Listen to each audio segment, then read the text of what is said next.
Карачы, шамал бет таймалап аткан. Бул кайсы шамал билесиңби, картошка? Жок. Бул деген эркиндиктин шамалы. Бул кайсы жит билесиңби? Эми ушул чокуга чыккыча жан кыйналып тердеп кеттим. Көп неудобно кылбачы, пожалуйста. Жок, мен аны айткан жок. Бул деген сен экөөбүздүн Кыргызстаныбыздын жыты.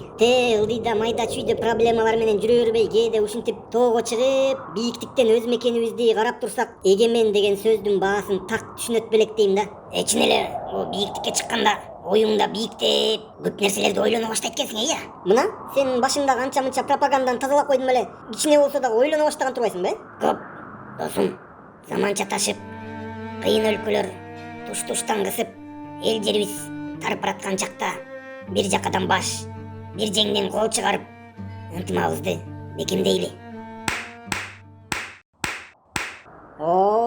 Өз мекенинин уулу ойгонот деген ушул.